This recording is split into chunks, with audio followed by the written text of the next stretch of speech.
J.R. Mitchell Report. As we do each and every Tuesday, we talk finances. And Marion Syverson joins me for our segment we call Money with Marion. How are you today? I am awesome. How was your run before we get into the stretch of financial work? I did 20 miles on Sunday, and I didn't come in last. You didn't? I didn't. I didn't tell you I was running then, so right? Is that how that happened? So there were not that many people after me, but it's a Boston qualifying run for anybody who knows. So it's full of fast people. Some of the fastest runners did 20 miles in 2 hours. Wow, and you did 20 miles in 4.5 hours. That's still pretty good. I mean, so, I might be able to do a mile or two in 4.5 hours. It took me a long time, but I got done, and I'm alive, and everybody's well, and I'm just a little bit achy. Now that was an icebreaker as we continue the male v female in the financial world. We're going to talk about a little survey. Now we say little survey. This is more than a little survey. This is 750,000 people who are working toward their retirements and finances.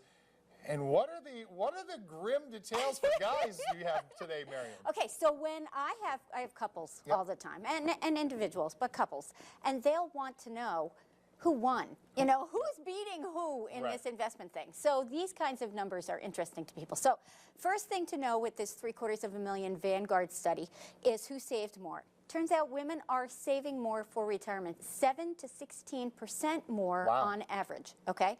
That's a lot. So they are kind of, not always, but they often tend to be planners, so they're making that kind of decision, and so that's a lot. And it's important because sometimes women take jobs that are way more flexible, so they don't pay as much, and they live longer, typically. So having a bigger retirement is important. The second thing is who earns more. Turns out the boys tend to earn more.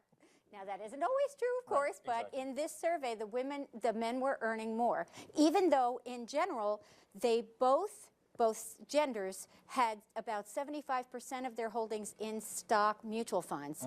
The choices that women are making were not enough to have them earn more. So I'm bummed about that. The last one is women tend to plan better. They seek advice, they ask opinions. I just had a woman in my office today, and she said, I didn't want to go to the guy I was going to because he just said, do this.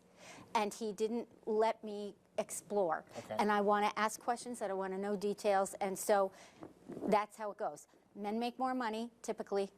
Women save more, and they ask more questions. Now, compared to men and women, when they start looking at different stocks to invest in, do you find that women go more on the bear side or on the bull side? They tend to be a little bit more conservative because they're less knowledgeable. Overall, in the people who do my job, only 16% are women, and most of those licensed women are people who are support staff, because you're not allowed to help a person in an office in very much detail unless you have the license. So mostly this is a male-dominated industry because mostly men like this stuff and women tend not to. So, and as they've done studies, and this is off the topic, they've done studies on men and risk, and they've studied their brain patterns, and when men talk about risk in the stock market, the same section of the brain lights up as it does when they see a sexy woman. Really?